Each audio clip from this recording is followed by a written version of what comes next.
Hello, Roland. Thank you for joining us. Hello, How are you Newton. Good doing? to good to be here. Thanks for having me. Absolute pleasure. How are you doing today?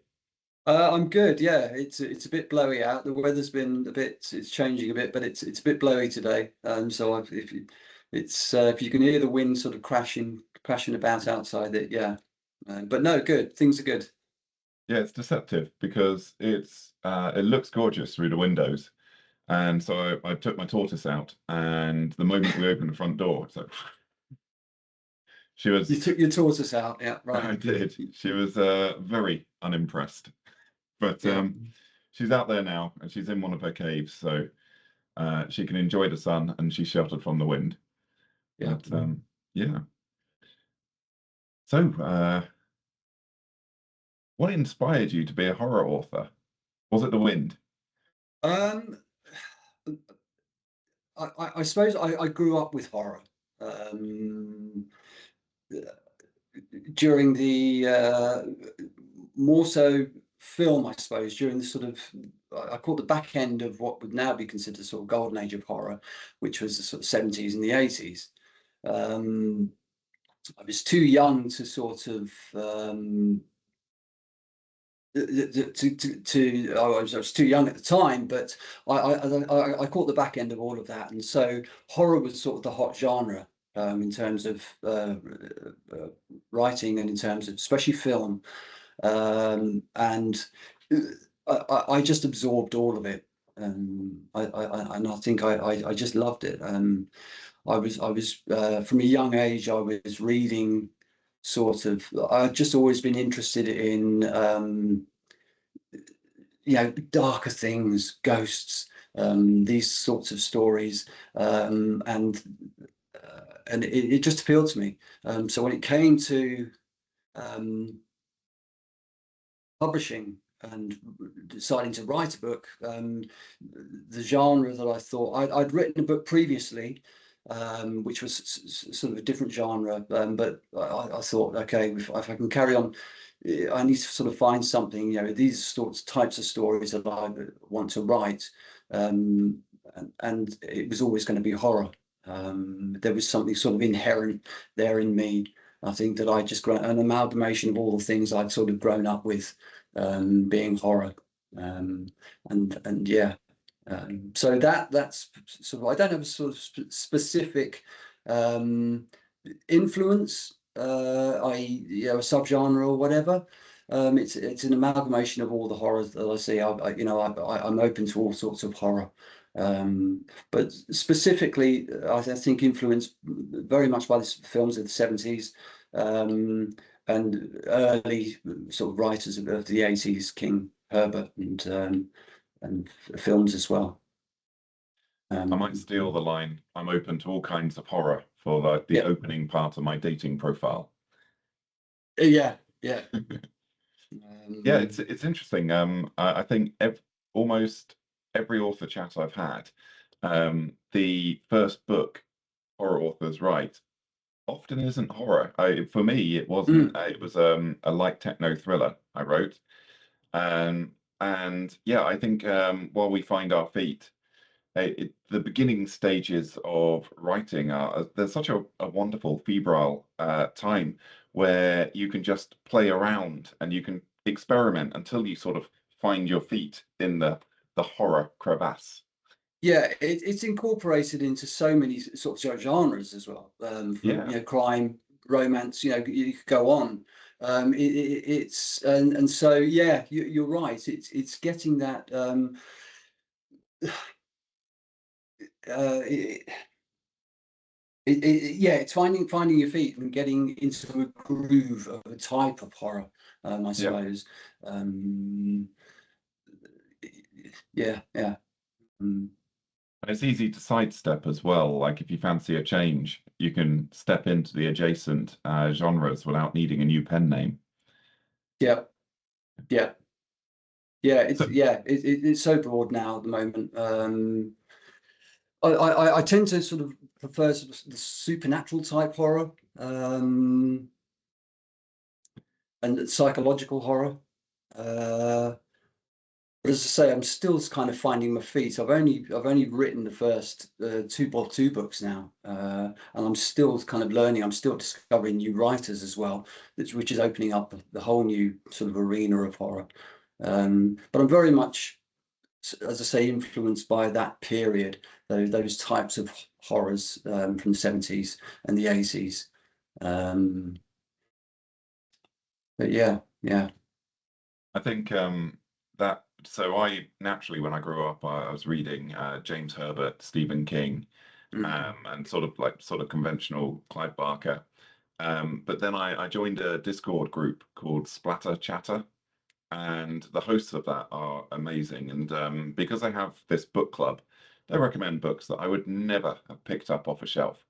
And some of them, well, the majority of them are absolutely amazing. And it's really influenced my writing. It's really helped me to sort of delve into darker places and find that sort of internal terror once again. And I think there is definitely an advantage in being given books that you didn't choose because it Mhm. forces you out of your comfort zone. Yeah, yeah. So when you settle down and you're ready to write, what's your routine?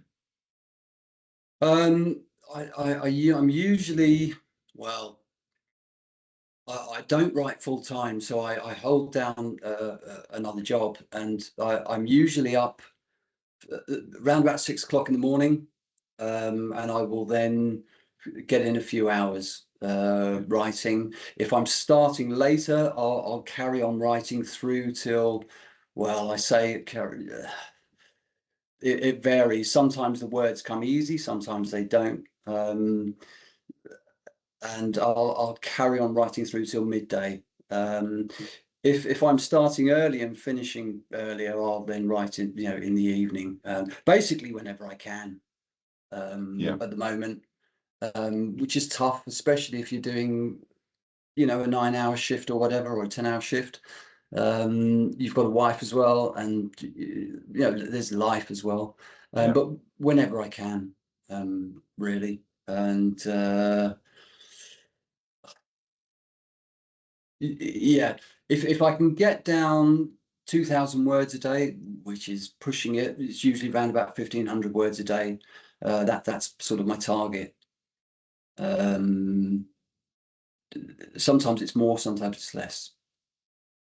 Um, I'm not a particularly quick writer. I know some people write books sort of every couple of months. I don't think I'm going to be one of those writers. If I can get 2 books a year, which is kind of 2-3 books a year maybe, which is what I'm sort of aiming at, great. But it's tough. Yeah, yeah. Yeah, I aim for 1,000 a day because that's an easy, achievable goal. Yeah, And then it means that often I surprise myself and I'm like, oh, excellent, 2K day. And that's what I regard as a super win. exactly. But Yeah. even with that, 2K a day, I should be publishing, what, 3, 4 books a year. But unfortunately, a lot of what I write is absolute drivel. So it doesn't quite make the muster. So I Well, end up, I've read a couple of your story. I've only read a couple of your stories from your Macabre Tales, which I thought were terrific. oh, fantastic, Um, thank you. uh, and it is. You do think if you work out the maths, it's like 2,000 words a day, what, 3 months or whatever, blah blah blah. But then you've got rewrites.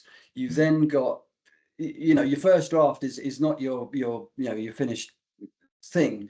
So you've got rewrites, you've got a whole load of other stuff that you need to sort of work out, and then if you're self-publishing, all the things that go with that, your cover, your blurb, and all of that, and so it's not just okay. You start and then you finish in 3 months and then you're ready to publish. There's other things that need doing. So yeah, I hear you on that. Yeah. Yeah, speaking of covers, your covers are absolutely fantastic. I'm so glad you say that. Yeah, I do have a cover designer. The first book I did, I first published the book in, it wasn't horror. in 2018, when I'd spoken to a friend in the pub one afternoon, and he mentioned self-publishing, and I didn't know much about it. And he said, well, you know, I know somebody that's making quite a good living if you're prepared to do all the stuff. So I went home and I did a bit of research, and found it all looked a bit naff, the sort of stuff that I'd seen. And then I saw a guy called Mark Dawson, and I saw he was urging people to join his Facebook group, and he Yeah. seemed like the real sort of deal. I liked his look and the things he was saying, and so I joined, and I started from there. And I sort of, over the course of time, I already had a sort of book written. Um, and I started to just put the pieces together and release a book. And it wasn't a bad effort. It was it's very dark. I write under another name.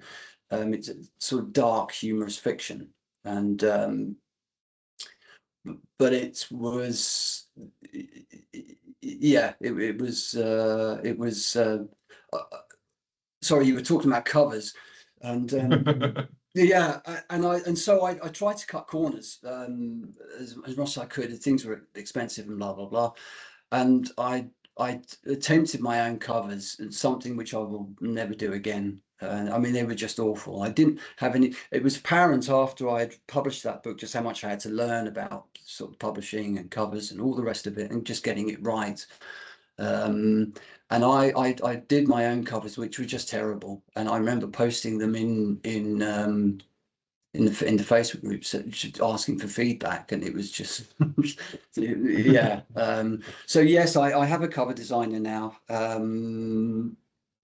Yeah, and she's terrific. I love working with her, and I'm about to call her up actually and get the ball rolling for the next book. And but yes, yeah, I work with her. She's receptive to what I'm not always. Sometimes I'm too close to the book or Yeah. whatever, and Yeah.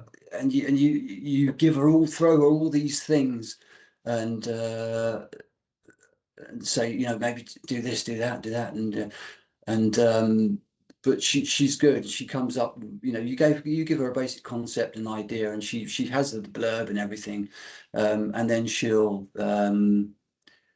you know, come up with ideas, and then you just sort of narrow it down and hone it and get it right. But I'm glad you said that, yeah, because I'm always worried about covers. People place so much emphasis on getting a cover right, Yeah, absolutely. and so I always fret about my covers. I think the two things that are really worth spending money on a book, everything else you can do, there are free ways of dealing with it. But spend money on a line editor unless you're a grammar savant. Yeah, I'm definitely not. I'm awful. Um, and a decent cover art, yeah, because everyone can tell if you don't have a decent cover artist, and they'll assume that if you're half-assing the cover, you're half-assing the book. exactly. So Yeah, yeah, whenever people say don't judge a book by its cover, I'm like, no, no, please do. That's why we pay them yeah, a fortune. yeah. No, it is. It Yeah, and is. it's really good. I bypass so many potentially good books because the covers just hasn't, you know, hit me. Yeah, Um, so yeah, yeah. Yes, I do spend time on covers, and I'm looking forward to actually to the covers that hopefully I've got coming for the next books. and it's really good that you've got an artist that's willing to push back as well, because we as writers, we know the genre conventions and so forth of what we're trying to write, but cover art is a completely different field with completely Well, different she's an author expectations. as well. I mean, Oh, even better. she does her own covers as well for her own book. She's very, you know, she's a successful author. Um, so she knows the ins and outs of the Yeah. whole thing and what's sort of required. I mean, she'll advise me and say, well, maybe that, you know, despite it being the horror, she doesn't write in the horror genre, but she'll know, you know, this might not be working. I remember on my last book, the Evils We Keep, I just kept saying to her, get it darker, get it dark. She, you know, it's too light, get it darker, it's horror, it's horror. And she sort of laughed, and but yeah, she knows Yeah. you know. And also how it looks as a thumbnail as well. Well, that's it, isn't it? Yeah. Yeah. Yeah. Um, So you do long hours, both with your regular job and your writing job.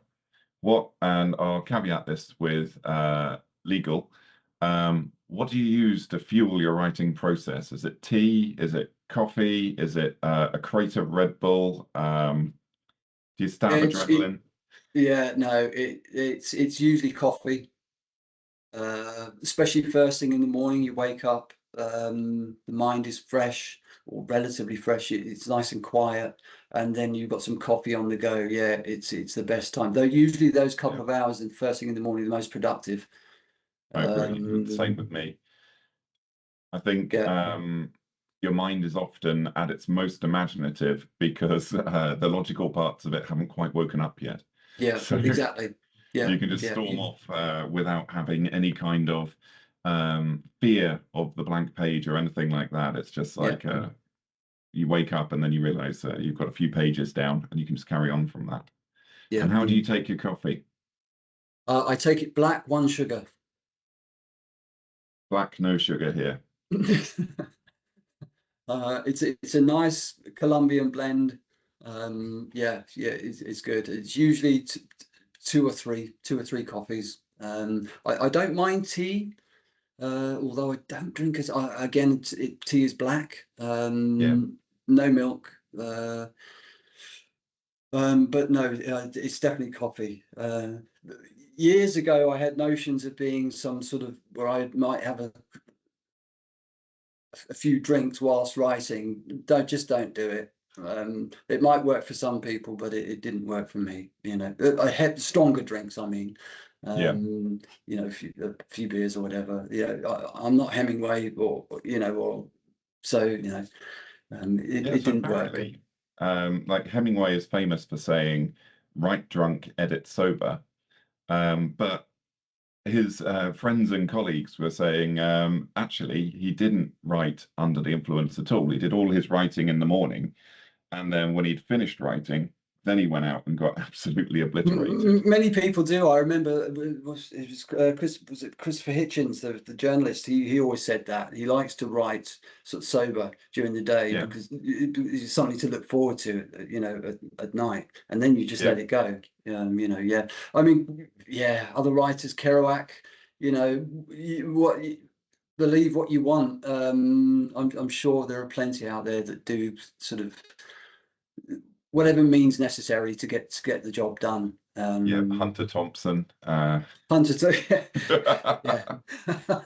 Yeah, um, it's one of those things I like. I have tried because I really like the idea of having a bottle of scotch and then as I'm writing, just drinking a bit of scotch. And very early on in my writing career, I found out that it just leads to drivel. So yeah, yeah. That I end up with very long sentences. I end up meandering away from you the do. plot, go off on tangents. Yeah, We end up getting sub-chapters that are about one of the side characters I find very interesting, but have nothing to do with the plot.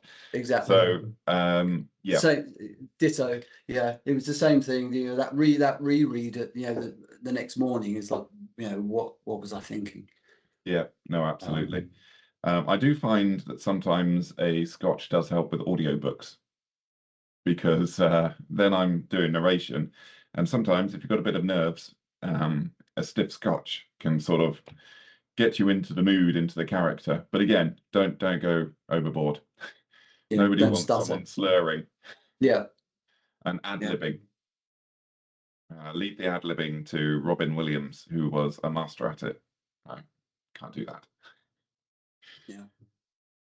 So No, no, far, strictly coffee now. yeah, yeah. I switched to tea sort of midway through it because I can only have so many coffees before I get the extreme jitters and anxiety, which is annoying because I used to, when I worked in the city, I would have 5 coffees a day and no issues whatsoever. But this aged carcass of a body can no longer take it. So I Mm. switched to tea, black, and use that to power me through the rest of the day. So so far you've self-published. Did you ever think about traditional publishing? Did you? I did. I I I studied. I studied screenwriting years ago. That's when when I sort of came back to the idea of perhaps writing. I thought, well, what type of writing do I like? Film is probably my first love, so I thought, well, why don't you try and learn to write a screenplay?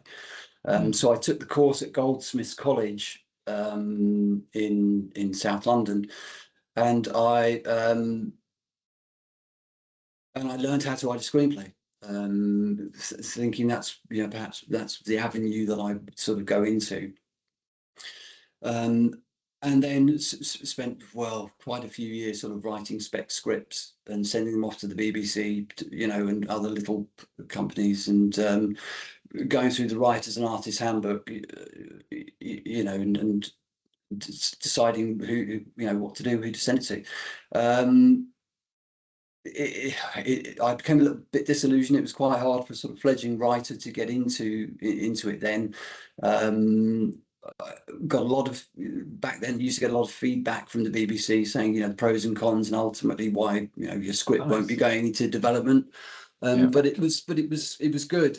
But then when I then decided to sort of, well, why don't you turn your hand at trying to write a novel? Yeah, I thought, I looked at sort of publishers, but it was sort of at the time as well of the Kindle KDP, and again this conversation that I'd had um, with my friend, and said, self-publish. So I sort of went straight into just publishing myself.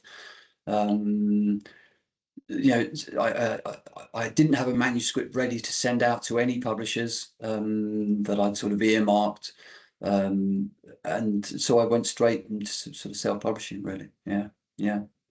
Yeah, I mean, I followed a similar route. I had very limited patience and extreme arrogance. I sent out my first manuscript to a handful of agents, and I gave them 24 hours to respond. And when obviously none of them did in 24 hours, and I went, "How dare they? This genius! The world needs to see it!" And then I immediately went and self-published via KDP. And I sort of haven't looked back because I don't have the patience, I don't think, for traditional publishing, although I very much like in advance. That would be lovely. Yeah, Um, yeah. one of the things that I really would have appreciated from traditional publishing is getting some kind of an old school editor to look through and go through this sort of story work with me. And I did find there are some very, very good editors out there. I stumbled across one by chance, and she was almost a creative writing course in herself Mm. when, and she had absolutely no fear on calling me out as well.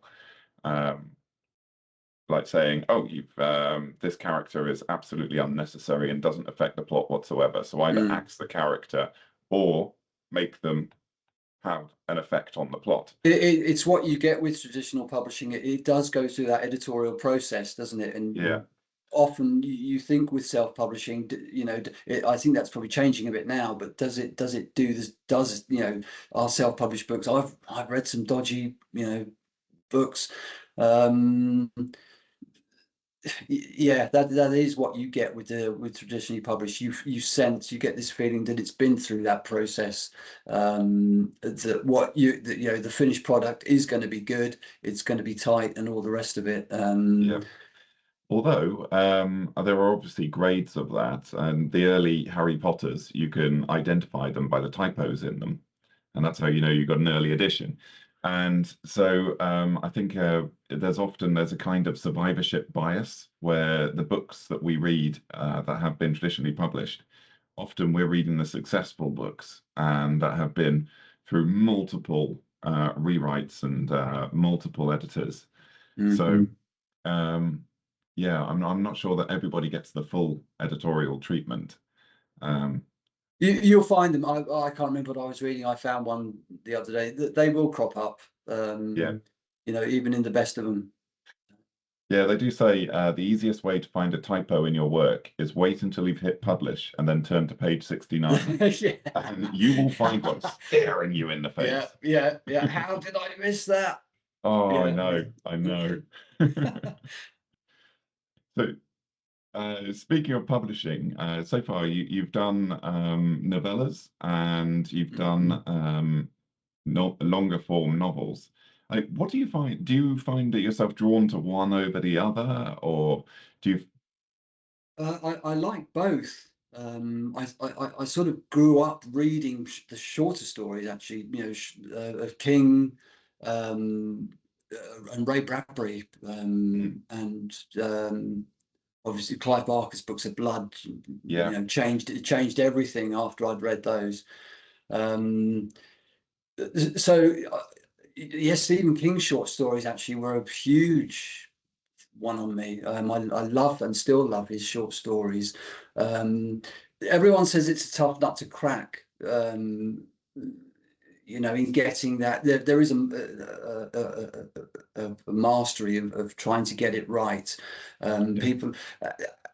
A writer that springs to mind now is Adam Neville. I mean, he's mm, phenomenal. His short stories are just phenomenal.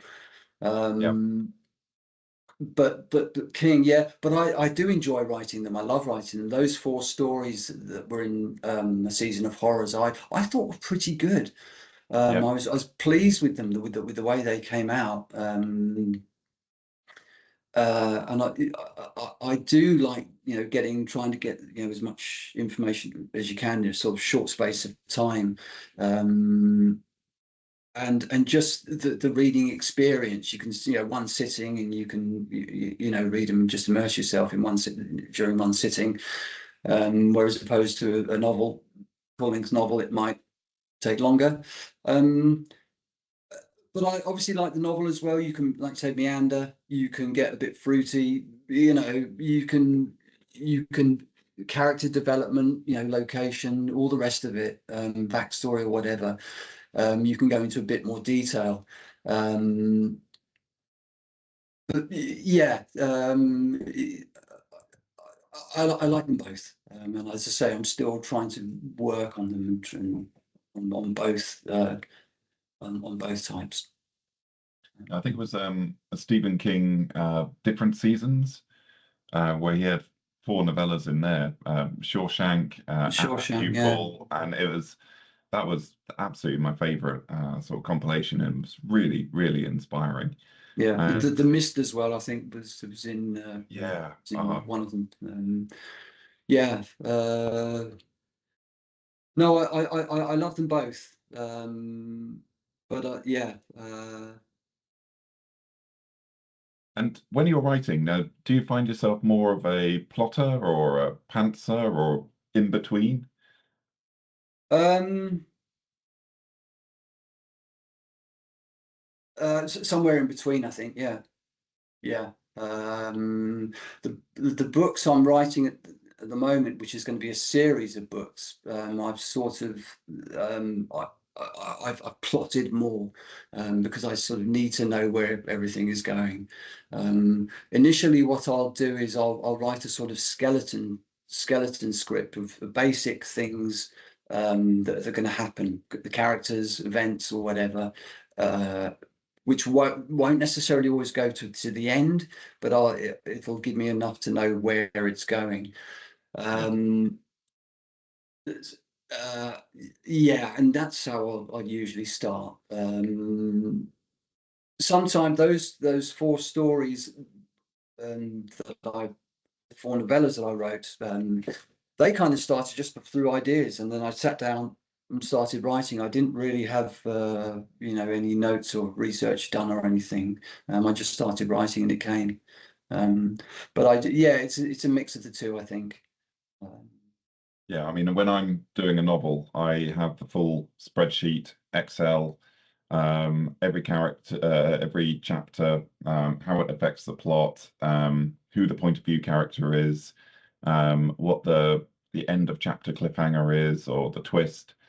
But when I'm doing short stories, I will do a bare bones, either bullet points or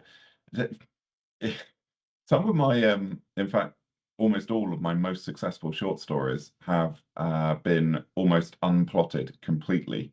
And I think with Mm. short stories you can do that because you can Yeah, hold it all in your head and you just sort yeah, of sit down, you just go and then collapse. And so yeah, I think a mix and the different formats as well, they can play differently. yeah. How do you Yeah. find the marketing for your books? Um, Again, I'm kind of learning. I'm not the biggest social media user, which was something I was a little bit worried about, sort of going into it. I know how much I've seen the sort of effect it has on other authors, and so um, I'm trying to push out a bit more. Um, I do work on a mailing list. I do have a book that I do give away, the four novellas, which I'm sort of slowly gathering a mailing list together. And I'm about to sort of start Facebook advertising. I know other authors that have had, you know, good success with Facebook advertising.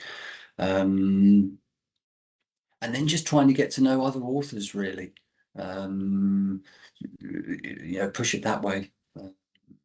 And a couple of Facebook groups I belong to as well, but the Books of Horror group is a very good group. Yeah. Um, and just, yeah, just try and, do as much as you can in getting your name out there. But it's something I struggle with a bit. You have to sort of take off that artistic head that when you sit down and you write, and then put on something a bit more sort of cold and ruthless. Yeah. Well, it doesn't have to be cold and ruthless, but there is a sort of a ruthless thing that you need, I think, to if you want to get your work out there, you have to. Self-publishing means self-promotion, and if you're not Yeah. going to do it, who's going to do it for you? And so I struggle with that sometimes. I'm getting better, but yeah, yeah, Yeah, I found so I've had mixed results with Facebook advertising. It for me it didn't work until I'd got a series of 3 books right. because it was the read through that eventually made it profitable. That's kind of And what they say. Yeah, yeah, and even then it was sort of hit and miss. But the I did a course, Matthew J. Holmes, and he is very, very good with his Facebook marketing. And more importantly, he updates his course constantly because it's always changing, which is what's yeah, so frustrating about marketing because it is a job you have to learn constantly. Amazon ads I found considerably more success with, but they're harder to really. scale. With Amazon ads, even if you've got one book, they can work tremendously well. And because you don't have to worry about the read through as much. And also the tracking is there with Amazon ads. So you can immediately see, okay, this advert it has got a return on advertising spend of X%, which isn't always 100% accurate, but it gives you a rough guideline and it allows you to sort of gauge your progress. So, and again, I used Matthew J. Holmes's course for that. I I did use Mark Dawson's course, but it seemed very dated, and the marketing space it changes so frequently that you need these Yeah, constant updates, and I didn't quite find them, which was unfortunate. As for social media, I'm terrible with social media because I think it's one of those things that if you don't use something, then you're probably not the right person to try and market via it. And I don't yeah, use social media very much. I used to use Facebook in the day, but I've never been a tremendous fan of it. And that sort of changed a bit with TikTok. I found Cinema Society Saturday and the splatter chatter groups, which are both very active on TikTok, doing reviews of movies, reviews of books, and that sort of thing. So um, I don't do any dance acts, and nobody wants to see me in a leotard. Yeah. Absolutely no one. Yeah. Yeah. But sort of doing the sitting down and talking about horror movies that I've enjoyed and talking about books that I've enjoyed in a very sort of natural fashion. Not only does that seem to resonate with the audience, but it's also something that I can do without feeling like I'm out of my comfort zone. Right. Yeah. Yeah. So I Yeah. found Yeah. that works quite well. And I with haven't looked at TikTok yet. It is certainly something that I'm going to look at. Yeah. Yeah. Yeah, you just got to be careful with TikTok that you keep your personal and professional accounts separate. Not because of anything you might post that will be inappropriate, but because the algorithm trains on what you watch. So if, for example, you're on your business account and you get lured into watching Modern Family clips, which, yep, no, I'm guilty of, then all of a sudden you find it skewing away towards pushing your stuff towards people who want to watch Modern Family, which is not, absolutely not what people who read my books are. I mean, they obviously probably do have a lot of Modern Family fans, but there isn't much of a Venn diagram there. Yeah. Yeah. Yeah. Um, And there's a big community on Instagram as well. I had a really good talk with David Sodergren, and his Instagram was huge before he started publishing books. So that was a really natural way of his promoting his books. And what he yeah. used to do was he has a gorgeous pug called Boris, and he would just put a book that he'd been reading next to his pug, take a photo of that, and job done. That So that seems to be trending at the moment. A lot of people are doing that. I've actually just done it with my cat. yeah, Um, but yeah. yeah, you've done well. Cats are quite hard to give instructions to. They are, yeah. Yeah, mine's not. He's actually quite. He's good. He's pretty receptive to The things. feedback. But he was happy to, yeah. But as I'm seeing that more and more, animals, children, Yeah, um, any means available. yeah. I found my tortoise seems to be far more successful than I am at promoting books. I I'd do love to a, see a tortoise. Yeah, yeah, I say, here's my coffee, here's my book, and then my tortoise will walk over the book, and I just don't mention it. And yeah, that goes down tremendously well. yeah, yeah. But all of those are free ways of promotion for you both as an author and for your works. And yeah, they can often have a stronger impact than the paid versions out there. So yeah, I'd be very careful with Facebook marketing because you can lose so much money there, but you can also Mm, gain a lot of money, but they won't. Whereas with Amazon ads, there is a sort of limit to how much they can spend for you, as long as you keep your click prices down there. With Facebook ads, if you set a budget, they will spend that budget, whether or not it's going to the right people or not. yeah, yeah, So, yeah. got to be careful. Yeah, I'm preparing myself for it. As I say, I'm busy trying to get cracking on my next book and just work on that because it's very easy. I'm finding it very easy to fall back on what's most important, which is actually writing the books. Yeah, Um, but yeah, I am now looking at so I've got Mark Dawson's course. I will look into the yeah. course that you've just suggested. Um, yeah. It's cheaper as well, which helps. Yeah, yeah.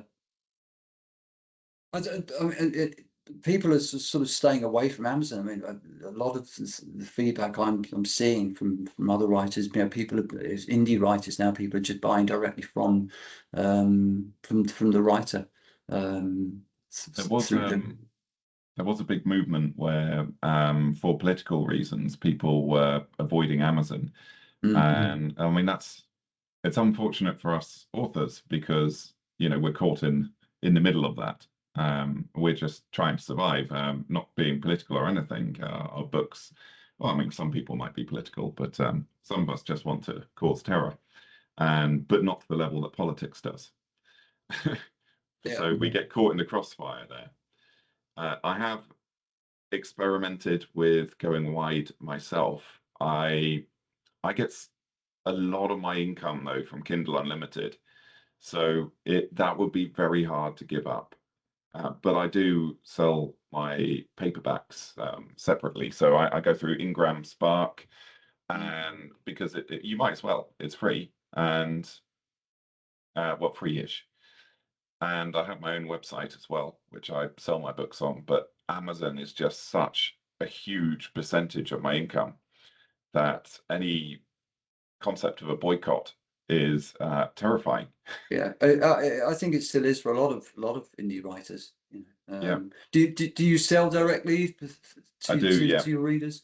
I sell directly with paperbacks, but Yeah, the thing is, Amazon does a lot of the marketing for you when you publish via Amazon. And so it's almost like being, I know it's not like being traditionally published, but it is very nice having someone to help you out when, especially when your books get on the top 100 lists, then you're almost organically being marketed to everybody. And that gives you a huge advantage. Whereas when you have your own website, how are people going to find you? So your email marketing and Substack is phenomenal with that. BookFunnel is phenomenal with that. But apart from those, like getting people to find your website is very difficult. yeah, And also there's a level of trust as well. If you're paying money to a small business, then people don't have the same level of trust and expectation that they will deliver.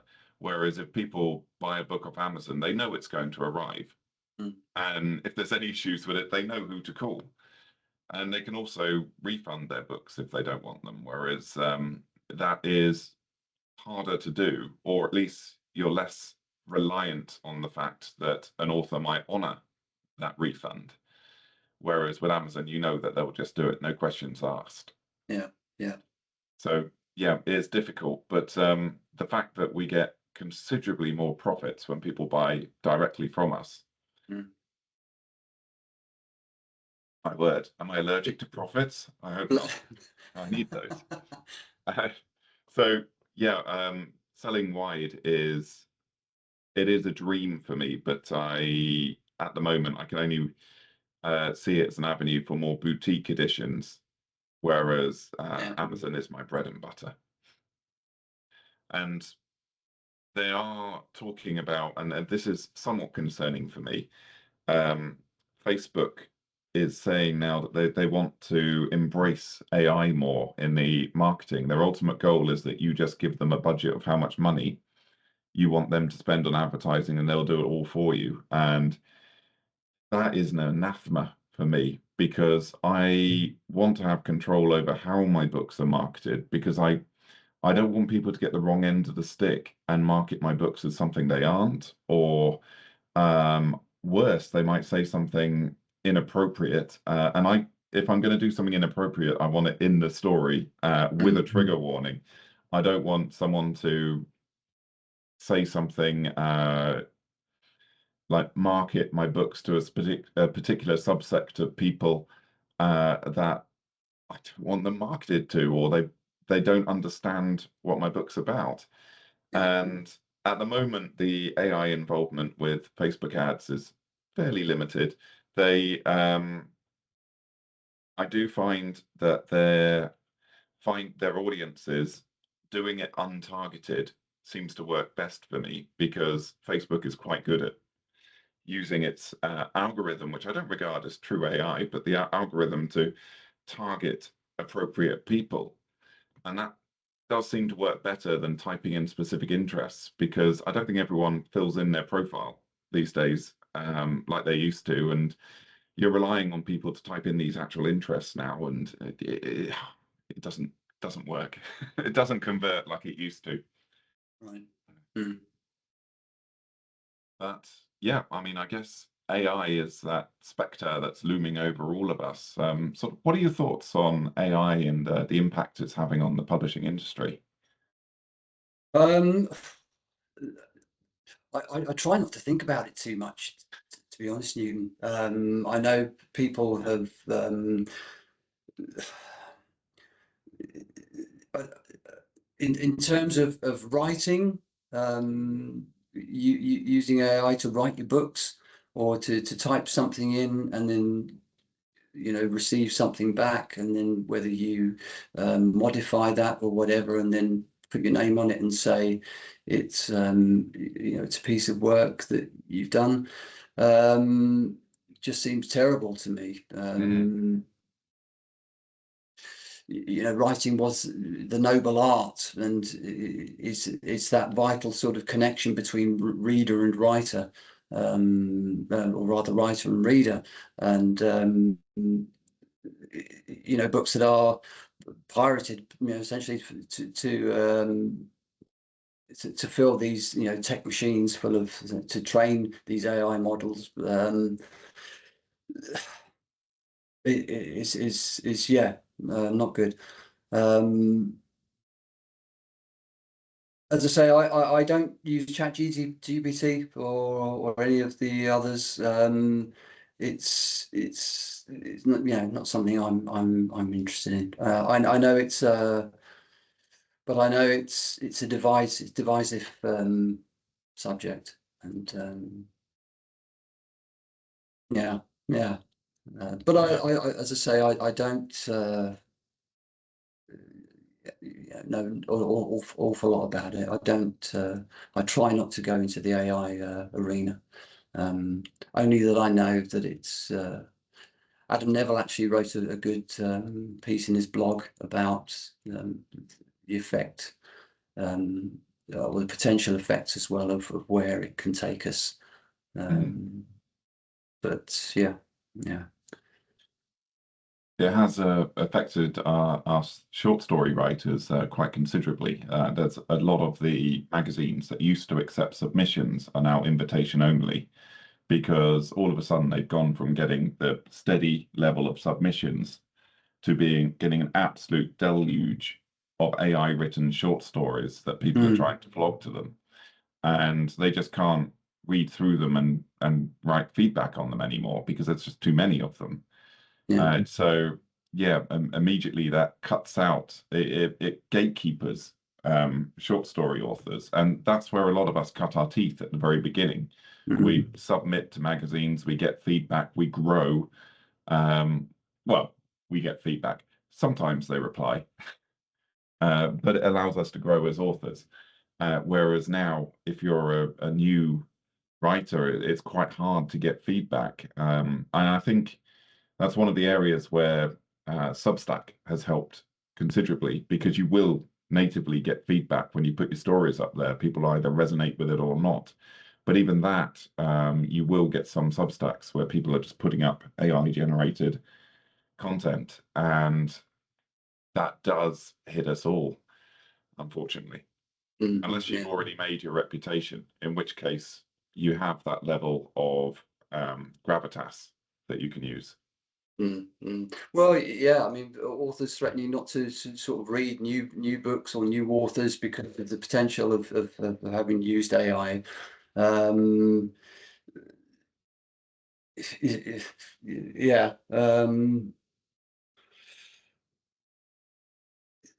Yeah. Yeah. Yeah, I think the problem with all of these things is, as with almost every threat, it's always the people who are just starting out that get hit the hardest.